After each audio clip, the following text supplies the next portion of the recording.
Welcome to What Grows. It's a podcast where we play with the connection between who we are and how we grow. I'm your host, Noella Mashi.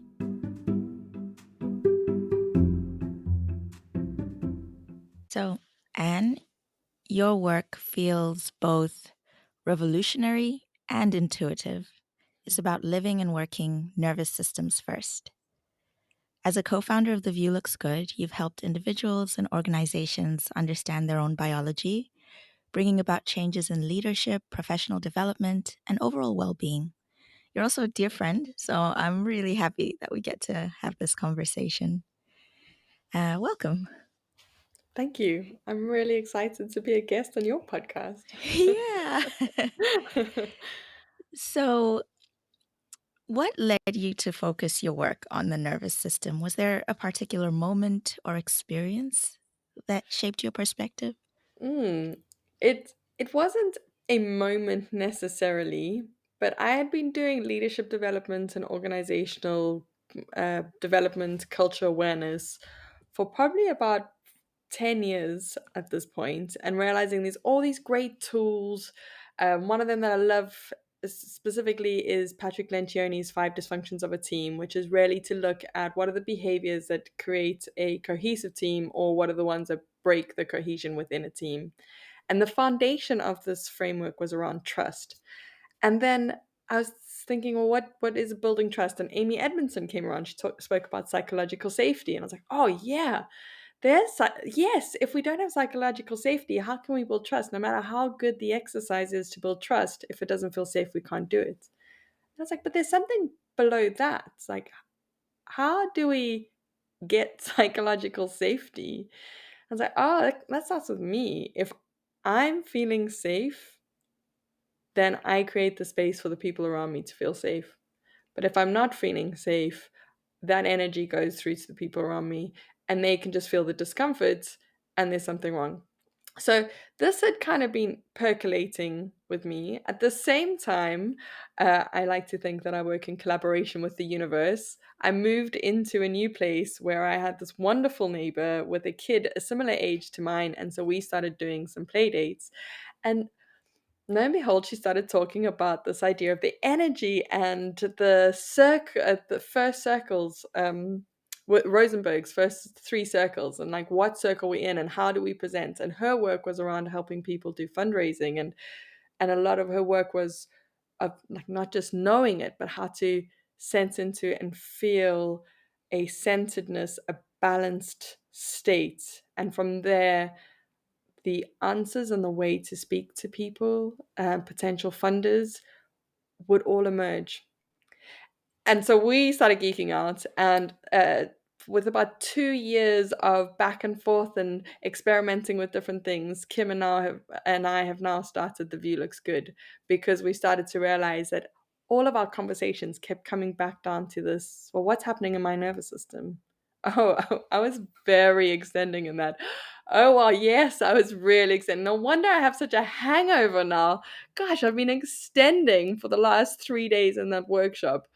Okay, what would it look like if I did that workshop from a more calm and balanced place? And then we were talking about parenting. I'm like, oh my gosh, I've just totally extended once more on this parenting thing. I'm like, you will do what I say, because, and I was like, what would it look like if I started to look at my own nervous system, find that balance place that's recentering, and then responded? And it was magic. And so polyvagal theory became a constant topic of conversation for Kim and myself, and that has now just expanded into everything that we're doing. Yeah.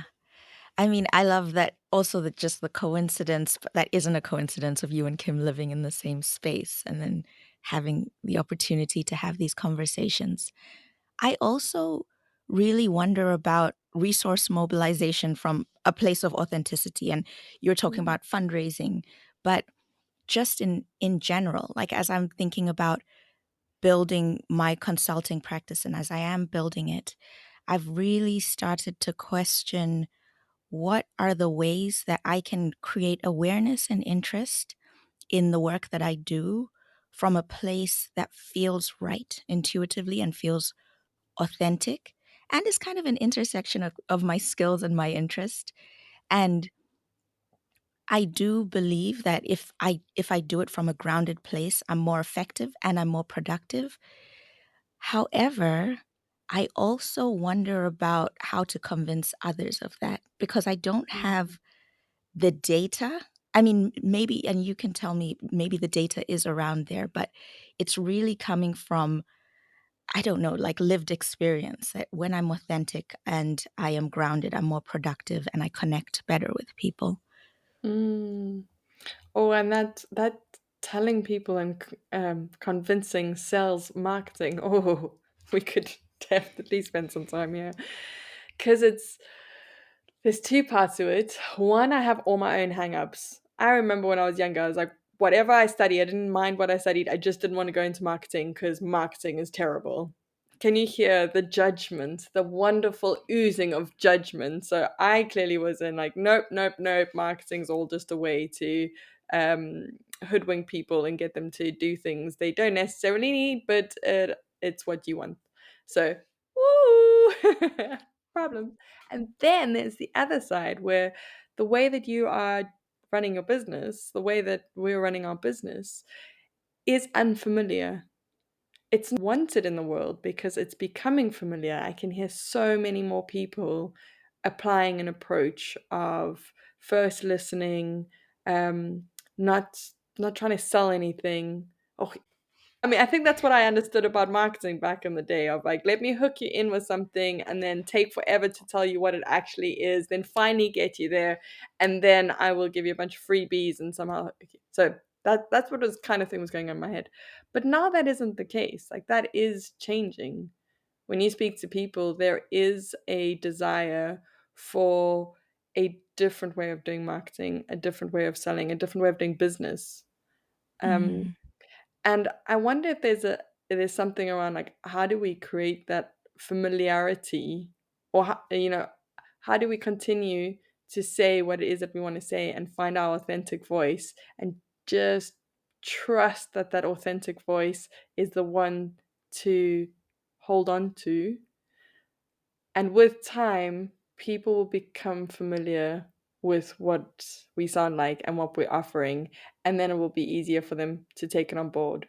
But if I think about being in the world of work and corporate, where a lot of it is very hard numbers, it is a very masculine culture, which makes sense because it was mainly men, predominantly in their 40s, that set up companies, created culture, set up the system. And so it worked for that. And then if culture is the embodiment that continues from generation to generation of people that come through, there is now still this culture that is more familiar towards that more masculine way of doing business, of seeing the world. And I don't want to lose that completely, but I think there's an opportunity for a feminine side to come in, for a gentler side, for one that is comfortable with uncertainty, that can't necessarily have a 10-year plan because we don't even know what's going to be available to us in 10 years' time. But then how do we sit comfortably in the space to be vulnerable? Um, yeah. yeah, so it's yeah. Oh, marketing. But back to your question, because you said, how do we do this? And I was curious about what is it that you are experiencing yourself that has probed the question. Well, I'm I'm exploring a role to help kind of with partnerships for an organization, like a consulting role. And the thing that I was saying to their CEO is something that I know she already knows, we've experienced, but people make decisions first with their heart to give, and then they justify it later with logic. So, what building partnerships needs to look like if it's going to be successful and it's going to be a long term partnership is connecting on the level of values and on the level of human to human. And then once it's established that we both want the same thing, and I want what's good for you as much as you want what's good for me, then we can start talking about how does my work align with your giving strategy. But before that conversation, then if you don't have that foundation, then the whole thing feels transactional and then it's Mm. a quick win, but it's not necessarily like a 5 years, 10 years long relationship. And isn't that true also for friendships and for relationships? It's just Mm. I want to I want to value you as much as I value myself. So I want to really be present for what you're saying to me so that I can see you and appreciate you. And I mean, this is a bit of a tangent, but that also means understanding, what I bring to the table and finding that to be important as well. Mm. Oh, I noticed that when you talk about like how do I um get that contract, going into business, like how do we do that transactional, like let's get this in the diary, let's make this happen. I almost want to feel a bit nauseous. like whoa. um, and it suddenly made me realize like, oh, I know I hold a belief that is widely held. I'm not the only one. I don't know if it's women, I don't know if it's society, but like you have to move quick, like you have to be fast. You need to win it. So you gotta. There's that feeling.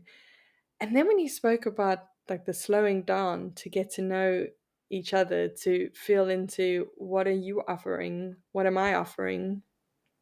That was a yeah. Actually, even just like starting from that point, I can feel the space to breathe and allow the other person to breathe, as long as, and then that last bit that you said was really clear, as long as I'm clear about what value I've got to offer, as long as I'm clear about what I'm offering, so that you know what you can actually access. Because if I hide all of that away, if I don't share that with the world, then a person may love me, but they don't know how to work with me. So they're gonna perhaps interact with me on a social state, but they're not going to ask me for work. So I need to make that visible as well. And it reminds me, just recently, one of the other wonderful women I work with, Ramona, we were talking about offering coaching and some package that we have, and there was a lot of dialogue around like we're not offering enough, we need to push more, we need to tell more, like a lot of that extending energy towards this whole approach. And bless Ramona, because she's like, we've shared the information, they know it's there, it's available, check, that's all clear. I need to check in with myself. How do I feel about myself as a coach? Oh, there's a bit of slapping and being a bit hard on ourselves. Actually, let me check in about how I really feel as a coach. Huh. Okay. I can anchor myself on a few other points to realize that I'm a good coach. All right. Oh, check. So now it's really in their court to say if they need it, they want it. And she left it there, and I'm so grateful for this lesson that she's taught me recently, because she did leave it there. And a few days ago, somebody actually came for their first coaching session, and they were like, "Oh, this is wonderful! I should have done this earlier." And after that, they ended up signing up for a bunch more. But it was just so nice to say, to be able to have given that space for a person to come when they're ready, rather than to have forced it at a time when they weren't ready. Because I think the value that they've gained is so much greater because it's in their time, rather than feeling like they were pressured into doing this. I love that so much because I think about sometimes I think about marketing as how can you change people's minds or make them see things in a different way. It's all about how can I control somebody else's business, but it doesn't have to be. It can be how can I get really clear about the things that I want to do and the value that I add, and then just put that out there in a way that's like very open and allowing for people to step in or not as they want. Mm-hmm. And I think the people that do step in, it's because they've done all of the mind changing that you don't need to do for them. And they're ready right now for your product. And you probably want to start with those because, I mean, even in my previous job, like alumni referrals were the biggest source of other applicants who would actually complete the program. It's like Mm-hmm. people who understand your value attract other people who understand your value. And Mm. When I came onto your podcast with Kim, I loved it so much. I loved just having that curious conversation, just trying to connect without any kind of very structured agenda. And I felt like that was a space that I kind of could be in naturally. Like I do that in my free time for fun anyway. So I decided to start this podcast to kind of synthesize the things that I care about and believe in, and to also show the, I don't know, the interesting ideas and journeys of my friends and later on of people that I'm kind of meeting, because I think that all of that is valuable and it's good story as well. However, and this is about extending, Mm. there can be too much of a good thing. Because I literally started this a few weeks ago, and I think I have like 10 or 20 sessions lined up for the next month. And sometimes I'm doing two a day. And I get so much energy from the conversation, but then I want to make sure that I do a good job editing, because I want the person to see how affirming and meaningful the conversation was for me. So I want that to show in the editing that like I heard what you were saying. And then I want to do it quick enough that I don't lose momentum and they don't lose momentum, which is another maybe lie I'm telling myself, that the momentum will go if I don't do it the day of. And so it's it's sometimes confusing when I know I'm doing the thing that's right for me, but it's the pace at which I'm doing it. That's the problem, you know? Mm. Yeah, and that resonates. And I don't know if there is a perfect answer to this. I think that's what is amazing about the body, is that even when you can't hear it speaking to you immediately and you overextend, it's going to come a time where it goes, let's rethink this, and the message will become clear. So it gives me a little bit of hope of it. Okay, like sometimes I get it wrong because the enthusiasm takes over. Also, I think sometimes the perspective helps with this on um this, like the way that people necessarily use the work. Like this is evolving. This isn't the only time you get to have your voice out there, or the only time we get to interview people, or the only interaction we get to have. This is a moment, and in this moment, this is what I have capacity for. It does, and maybe there is a little bit of that disentangling the value that you feel for it versus the quality of editing. Because if you were a sound technician, perhaps this editing would be super quick, but you found massive value on it, so you don't need to take so much time. But because we're not sound technicians, the this is taking a little bit more of our time. But even that is part of the learning. It's like, well, I do like this. So I'm going to develop my ability to edit. And I will do something and I'll put it out there in the world. And then I'm going to improve on it. And maybe I can come back to those other ones, but I can improve on it.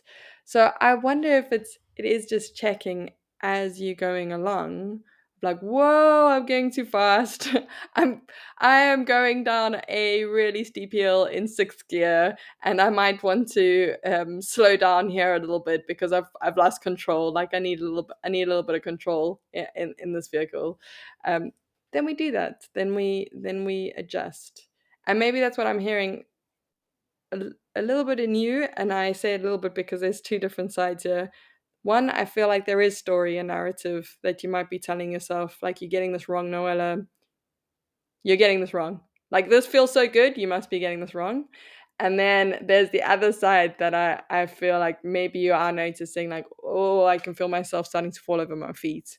And that's no longer as satisfying as what it felt like when I was setting these up.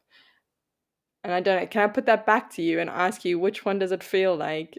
Yes. Oh, I love this. And yes, you are a fantastic coach. Free coaching session. Um, I when you said the first one, that it feels so right that I must be getting this wrong. Like work is supposed to be hard and scary and yeah, intimidating to us at least a certain extent, especially if it's new work. And if it feels right and I'm in flow, then it's about to all come crumbling down surely, and that kind of the fear of joy that kind of comes Mm. along. I've been doing, and I've talked to you about this probably way too often, but I've been doing Byron Katie's worksheets, as she calls it, the work. And it's changed the way I interact with difficult situations, whether at home or at work, where I really have to challenge thoughts like that, like this is going so well that it's going to go wrong. But it does take, again, stopping and pulling out the worksheet and answering the questions and turning the thoughts around. And it's always worth it. But that first act of faith that if I pause, that's going to be long term better for me Mm. is hard. And I want to talk about listening to your body a little bit more because I feel like sometimes people assume that mindset change and like all of the kind of personal growth happens in the mind, like it's your thoughts, your assumptions and your beliefs. But what you're saying, and that's why I agree with it, but that's why it kind of feels a bit revolutionary, is like you don't have to go and read like a whole bunch of external, like get a lot of external information. Like the answers are inside you if you Mm. stop and listen. And for the people who, and we all have the courage to stop and listen every once in a while, but maybe not consistently. And so we want to practice that consistency. I can you just is it in everyone? Are some people Mm. born more intuitive than others? And is it just easier for some people? Ooh, I wonder. Perhaps some people have a bit more of an affinity towards it. So, and they've got surroundings around them where they've got parents or loved ones who encourage them to listen intuitively to their bodies, and to that voice that comes up when we are tuned in and balanced and centered. Um, but but we all have a nervous system. All of our autonomic nervous systems are responding all the time. So it means that like in all of us, we have the access to all of the data because our nervous system is absorbing that data and responding to that data. I suspect what happens is it's a little bit like any exercise, is that you get some people who are naturally fit or had a childhood of fitness, or fitness was fun and so they continued to do it, and you get other people where that wasn't encouraged and actually probably some humiliation happened around it, or some horrible event, some wounding took place, and so they move further and further and further away from doing the exercises. And then you get to the space where you get some people who have kind of been practicing it and they can get it a bit more naturally, and you've got other people who might have a few more layers to work through, to find peace and joy again with listening in to their nervous system. And I think that's where so many different approaches are quite useful. So it's lovely that you can pick up a worksheet and that can be your moment to, that can be your guide. For other people, I know writing, just the endless writing in a book, that can help. Like, okay, that allows that voice to come, that allows the nervous system to settle into that ventral state. So that's the state where we are fully online, we're working at our optimum. It's when we're connected to our prefrontal cortex. It's when we're connected to every aspect of our body. It's where our heart rate pumps at a healthy pace. Our blood is pumping through our bodies at a good rate. So in that state, that's where we are most likely to get that intuition, that insight. For some, like myself, I'm such a raging extrovert that doing stuff by myself often doesn't work. So I really, really love when there is somebody else to hold me accountable. And that's with anything. I know dancing I love because there's people to meet up with. Running, I had a friend who said, do a 21K with me. I did not like running, but I could do it with her. I'll do it. So even with nervous system work, listening to my body, tuning into my intuition, it has been magical to do it alongside Kim rather than trying to do it by myself, because there's that opportunity to respond to what she's doing. So that's another way to do it. Find your buddy, find your group, find your class that helps you to find joy in doing that. Also, how you do it. So coaching can be a great way because it's one to one.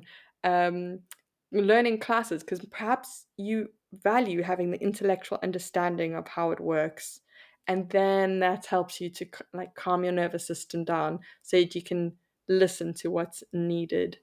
um, Movement, yoga, Pilates, dancing, they have been wonderful ways for me to notice aspects of my body and tune in ways that I've never done before. So I think it's there for everybody. I believe very strongly it's there for everybody.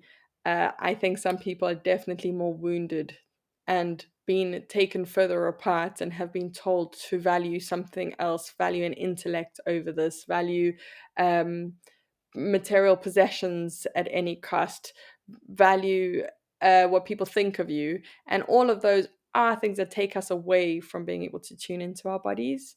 And so the unlearning of that is perhaps tricky for some, but it's actually because it's so intuitive for us, because it is so satisfying when we do it, and because the results are so great when they happen. It's not like hard work, like when you are perhaps trying to just make yourself stronger, and you're like making yourself stronger for the sake of making yourself stronger. It can feel difficult, but when you're making yourself stronger because you are busy working towards something. So there was a time I did pole dancing, which is a very physically intense type of dancing, lots of acrobatics. And there, it made sense for me to do push-ups and pull-ups and to build up my strength so that I could do that. And because it was fun, it was building towards it. So the more I did it, it was instant. I was getting the satisfaction. So it's always a linking. So in our lives, the thing is that our nervous system is affecting all aspects of our lives. And I think that's why it's so satisfying as we do it, because the minute we do it, ah, my relationship with my partner, my child, my relationship to work, my relationship to exercise, to myself, being part of a family, being part of community, all of these things that we might be worrying about, marketing, business development, all those things are going to have been impacted by the nervous system state we're in. Whoa. I mean, this speaks to the course that I'm taking for that you and Kim are facilitating. This is me. So shameless plug for that. I'm very excited to do it. And when I think about what do I want to get out of that, this is a bit of a tangent, but honestly, I think about parenting and I think about how all of the things that I can teach my child are things that I have to be able to do myself. Like I can't expect her to do things that I'm not able to show her and to do. And a big part of that is approaching my life and my work with joy and with openness and with a sense of curiosity. And when I think about living nervous systems first and having a community that supports that, I think about the fact that all like my work is about much, much more than than making money for me. It's about doing it well so that it feeds me and it also like feeds the people I interact with because it just none of my clients I don't want to have transactional relationships with my clients. And another thing it kind of leads me to think about is I feel like a lot of the time that we try to start businesses or get jobs, we think about the money and we should because financial freedom is important. But what is the balance between material possessions, financial freedom, and then also just like being happy? Like I don't want my child to be president. I don't want my child to necessarily be any specific thing except happy. So if I'm prioritizing that for myself, and adding value to other people does make me happy when I do it well and I do it in a way that aligns with who I am, then yeah, I think living nervous systems first becomes really important. Oh, firstly, thanks for the plug. And secondly, beautiful thing to work on. I think as parents, we've got so much healing to offer our children so that as they grow into adulthood, they can they can do it more tuned in, without the wounds that we have perhaps carried or the wounds we've gotten. So um, I think it's absolutely beautiful. And I did see a wonderful Instagram post where it's like, Dad, speak to your daughters about puberty.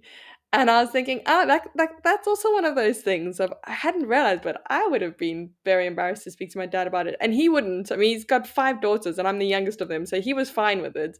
But I had that awkwardness in myself that you just don't speak to men about this. I was like, oh, that's transformational. Like imagine a world where it's not, oh, it's so embarrassing. Oh, I can't speak to my dad or anybody about it. Like it's just it is what it is. Can you buy me toothpaste? Can you buy me pads? You know, it's as easy as that. Nervous system totally regulated, not extending anywhere. And I think it's the same with parenting. That if we can find the healing from those moments and the transforming our beliefs and our stories about how we work, what's important, what's considered successful, or what I'm striving for, then our children evolve and they are in a better state than we were, which seems like magic to me. The one thing I'm noticing is that some of this is low hanging fruit and some of this is climbing Mount Everest. And that is the reality. It's not that once we live nervous system first, that everything just woohoo fits into place. Um, but what I am noticing is that there's suddenly capacity. It's like, okay, so this one's a big one. This is a big societal change that perhaps needs to happen. Hmm. I'm not going to be able to just click my fingers and that's going to be, the new belief. Like what I think about physical body and how I approach it on wanting to be healthy and wanting my little girl to be healthy in her body, not worrying about whether she's skinny enough, tall enough, got the right color eyes, the right color hair, the right color skin. Like, I don't want her to be fixated on those things that don't help her. I want her to feel healthy. Now, it doesn't matter how much I could possibly have made progress myself on this. She's still going to go to school with other little girls, have different teachers, have maybe go to dance classes or sports clubs where there are coaches in there that have their opinions. Like it is going to be the media, movies she watches. There are going to be so many other things that are going to send a different message to her. So my journey on this for myself and for her is probably going to be ongoing throughout our entire lives. But Yeah. I also feel really resourced to have those conversations because something is settling in me and clearer and more certain and unwavering. And so it helps me then to pick it up when I hear it, have the conversation, not make it all wrong, but help her to see why it might be there and why we are trying for something else. And so I wonder if there's something in that as well of like, yeah, we don't have quick fixes. There's no pill for this. I know we really all love to have that one pill that's going to give us the energy we want or the body we feel we should have, but it doesn't work like that. But it's still fun. It's like going on an adventure, and although it's still going to take you 5 days to get to your destination, instead of being like a journey, like oh my gosh, these 5 days, it's like oh 5 days. Oh, check what's happening. Oh, why don't we stop here? Hey, hell, let's make this a 7 day journey, and we just stop a few more places times along the way, and this is a fun ride, or this is a really heartfelt ride. So that's what I'm noticing changing as well as we do this work. Yeah, and I would love if you could paint me a picture, and it could be maybe from the perspective of a school system or an organization or even just a family. Like, what does the world look like if we were all to be living nervous systems first? Oh, oh, yeah, my dream. I start with the family because I think that's the smaller, like the what's within an individual's control. It definitely becomes more complex as we start to getting into institutions and societies. But within a family, it's it's like we can process and digest and grow in real time rather than feeling wounded, too scared to speak about something, letting that manifest into a completely different, warped picture, and then a relationship is tarnished, it's broken. Um, and I take an example one of the examples I shared recently online, but just with a spouse. So there we've got shared responsibilities. If I'm tired and I've had a bad day and I come back and down the stairs and the house is a mess, like if I'm not nervous system first, I'm gonna take it out on him, or I'm gonna stomp off and close the dishwasher really loudly, or do something, along those lines. It does nothing for the relationship, and I still have to do the work by myself. And I've sent out such an energy of like pushing him away that he's even less likely to come anywhere near me. When we did nervous system first, I come down the stairs. I see the house is a bit of a tip, and I think, oh, I'm tired. I can hear the noises of like my husband's done nothing. He's just sitting watching TV. There's a whole I can check that. Oh wait, hang on. He's actually been doing all my finances and taxes. He's helped out with all these things that I don't necessarily see. This man is not in competition with me about who's done more in the house. We're a team working together. So my whole conversation with him changes around the cleaning up. Also, my whole approach to cleaning up changes of like, it's so important. It's the most important thing because I realize I've got this whole thing of a woman needs to keep her house tidy. Meh. I need to rethink about that. So our my perspective on a house cleaning has changed. Our conversation has been healthier. He does help me now to keep things clean when it's needed, and our relationship is stronger. The intimacy of our relationship is stronger because we have worked as a team on something amazing. Like that's what I see in families, is that grows. I feel like we actually have moved on past that. I don't have that argument with him. As we move into institutions, like institutions seem to sway because they're so big, and then you're like, oh, we have to hold rigid and control this whole situation, and people crumble and feel small, and or fight it and hate it and resist it and find the way to find loopholes. No, and then you go to the other extreme of let's make this whole place so easy for everybody. We'll make it a really nice environment. How do we increase engagement? Let's take people away to these wonderful off-site locations because that'll be a great thing to do. Uh, and they've all got merit, but again, it's not connected into what the organization needs, the institution needs. It's what we're thinking needs to be done. It's all a head level kind of exercise. So if organizations and institutions were to take on more of a nervous system first approach, it would be instant incremental improvements. So it's that one interaction that I've had with my manager where instead of my manager acknowledging something, they told me, showed up an improvement area. Totally triggered me in that. Now I can go and ruminate and be like, oh, my manager's an absolute. I wish that, they don't know anything about it. And I can go and spread that across the organization if I'm not nervous system first. But if I am nervous system first, I can become aware of that. Oh, I'm being triggered because I'm not being recognized. I have that conversation with my manager. My manager is nervous system first, understands that as well. They're not triggered by getting feedback from their direct reports. They don't worry about all their status and that. They can hear it from where it is and be like, oh, okay, I take your feedback on board. I can regulate myself even if I am triggered so that I can breathe into what is useful in this moment. And in that instance, a relationship is made stronger.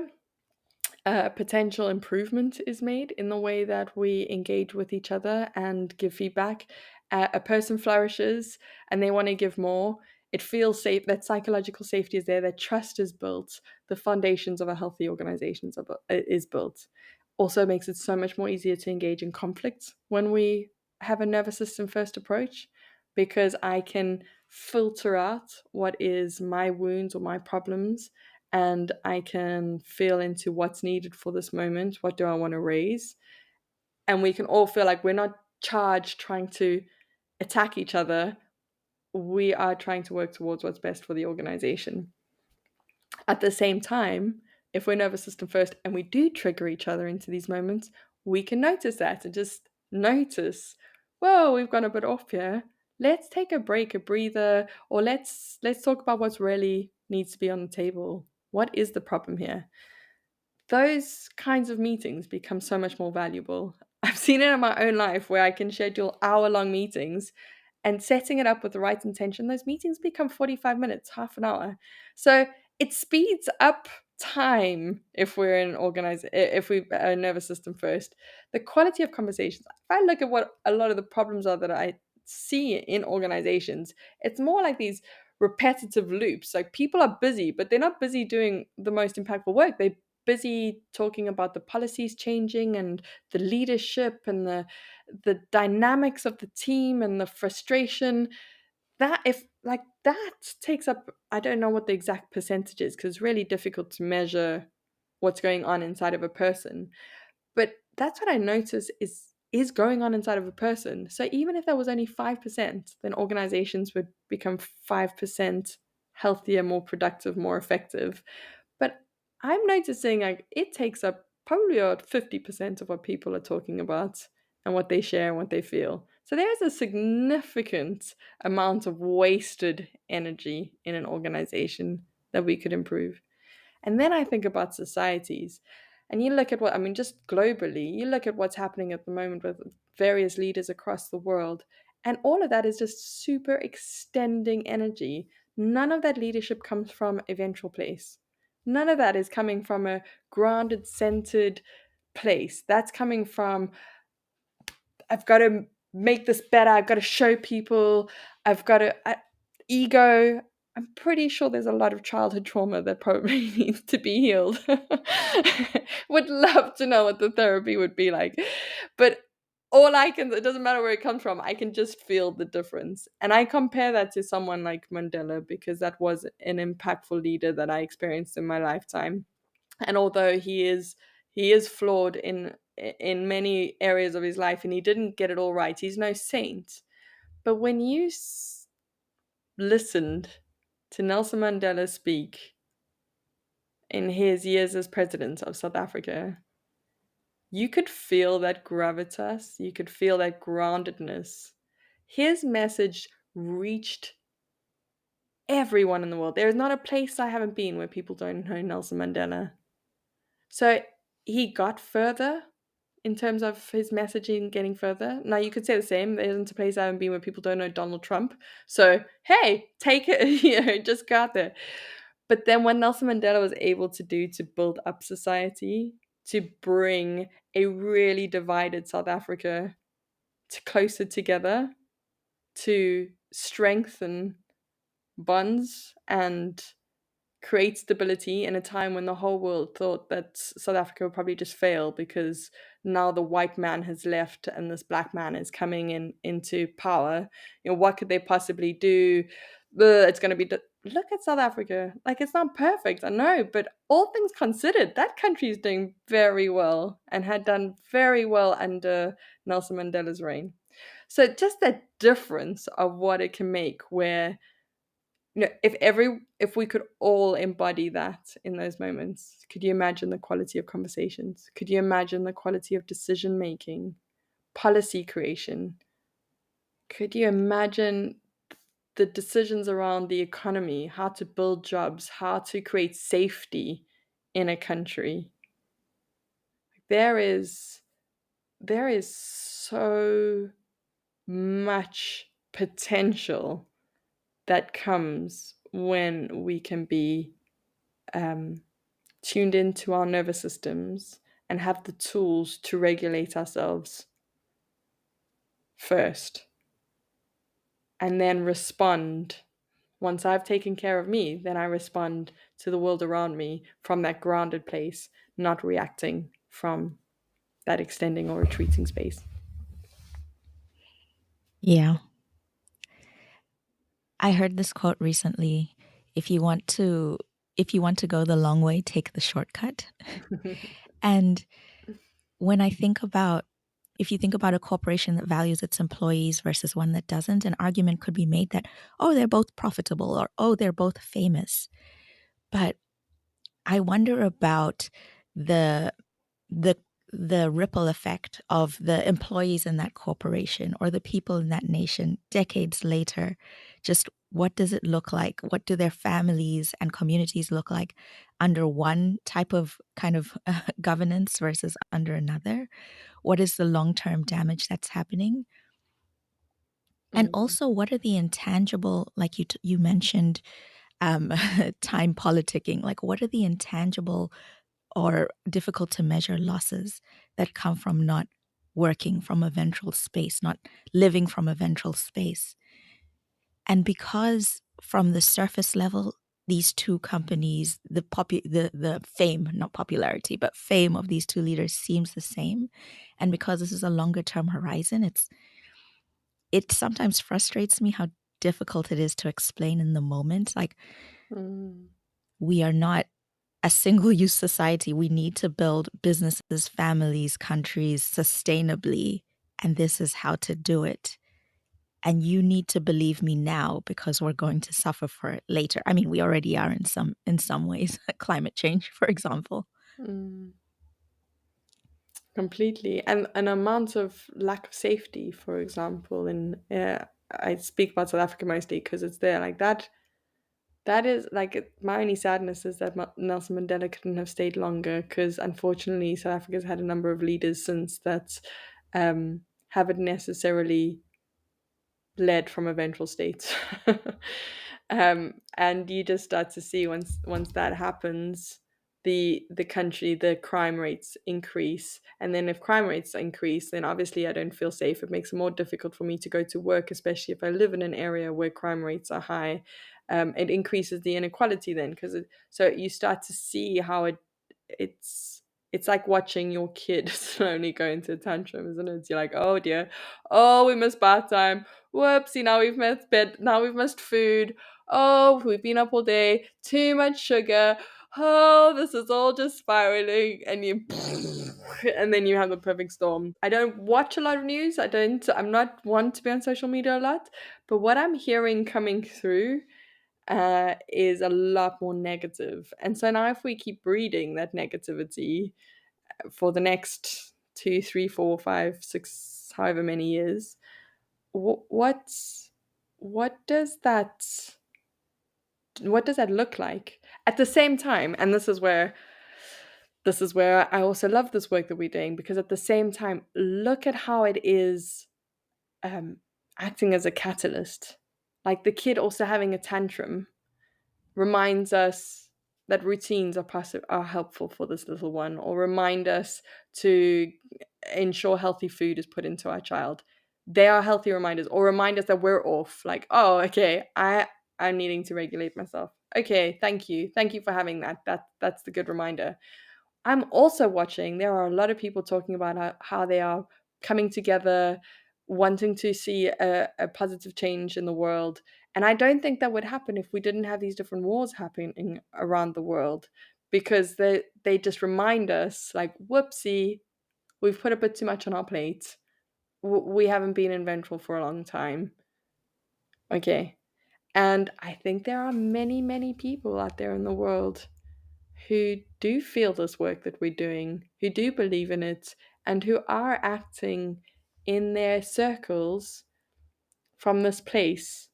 And that's probably been emphasized for them because they've seen it, a different reality mirrored, and they realize that it's not the healthiest. So, so they're not, it is what it is. Maybe that's the thing. It is what it is. We can't change it immediately. So then what do we do that starts to just get us into healthier practices, a more enjoyable journey rather than one of fear, worry, uh, concern all the time? My last question for you is, what advice would you give someone who wants to start living nervous systems first, is just done with the old way of living? Hmm. Well, obviously, I would love to do a shameless plug and say, come along, come join us for our various workshops and coaching. Um, but if you're feeling that tug, if you're just noticing it, that's probably the first bit. It's just to become more aware, notice your different states, and notice the impact it's having on your life. So when you come home in this space, how does that affect the people that live in your home with you? When you go to work in this space, how does that affect the quality of your meetings, the conversations, your thinking? Just start to notice that. If you play with that, if you tried something else, how does that change the outcome for you? So that you can start to feel almost like, I can only think of dancing at the moment, but when you start dancing with somebody, you get that you feel into the other person's rhythm and the other person's weight, and you counter that weight so that you can have the momentum to dance with each other. And it feels like that with life, like you're just feeling the resistance on the other side, so that you can see where in you're being asked to move and how you're being asked to move. I do think it's a little bit more difficult to do this though when you're by yourself and surrounded by people who are perpetually sharing a different narrative to say you need to be busy, you need to run, you need to do it differently, those kinds of noises. So if you are finding yourself feeling quite isolated in this change you want to see, then join a community, um, because that's where it becomes easier. If you start to hear people talking about the way you want to live or talking in the language you want to be using, then it's just easier to adopt that. You're not in this alone. So there's very few people who do a massive task all by themselves. They climb a mountain all by themselves. They have a team. They have people who support them and encourage them. And if you don't have that, then I think that's another really important next step to get that in your life. Thank you, Anne. And I'm so excited for the course. This is me. Yay. And I appreciate you speaking with me today. If you enjoyed this episode, I'd love to hear your thoughts. I'm also always looking for guests who enjoy meaningful conversations. If that sounds like you, please send me a message and let me know what you'd like to talk about. I'll get back to you. Thanks for listening.